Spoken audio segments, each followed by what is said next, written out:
ಕೋಟಿ ಇಂಕಿಲ್ಲ ಏನ್ ದಾದವನು ಲಂಚ ಮಾಡ್ಬಾರ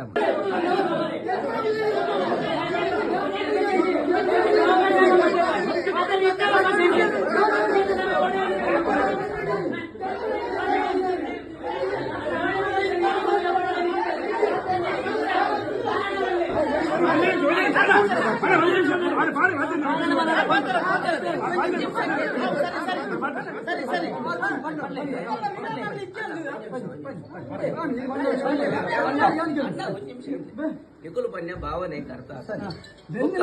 ಸಂಜೀವಣ್ಣ ಜಿಲ್ಲಾಧ್ಯಕ್ಷ ಅರ್ನೊಟ್ಟಿಗೆ ಜನರಲ್ ಸೆಕ್ರೆಟರಿ ಬಂತು ಸಂಜೀವಣ್ಣ ಎಂಚ ಜನ ನಿಖುಲ್ ಇಂಚ ಪರೋಡು ಸಂಜೀವಣ್ಣ ಎಂಚ ಜನ ಎಂಕ್ಲೆಲ್ಲ ಗೊತ್ತು ಯಾ ಬನ್ಪೆ ಅಣ್ಣ ವಿಡಿಯೋ ಫ್ಯಾಮಿಲಿ ಪ್ರಾಬ್ಲಮ್ ಮಾತ್ರ ಗೊತ್ತಾನೆ ఇంకా ఇలా అవుల బెచ్చండు ఫ్యామిలీ విషయం ఖాళీ పాలిటిక్స్ అత్తుంది రైతు మీద చెప్తుందಲ್ಲ ಗ್ಯಾರಂಟಿ ಮೂಜಿ ಧರ್ಮ ಕಾಂತೆ ಪ್ರತ್ಯಂಜಗಳ ಬೋರ್ಡ್ ಕೋಟಿ ಇಂಕಿಲ್ಲ ಏನ್ ದಾದವನು ಲಂಚ ಮಾಡ್ಬಾರ ಎಂತ ಮೂಜಿ ಧರ್ಮ ಬರ್ತಿದ್ದೆ ಬರ್ತಿದ್ದೆ ಮೂಜಿ ಧರ್ಮ ಸರ್ ಈ ಜಿಲ್ಲಾಧ್ಯಕ್ಷರು ಒಂದು ಜಿಲ್ಲಾಧ್ಯಕ್ಷ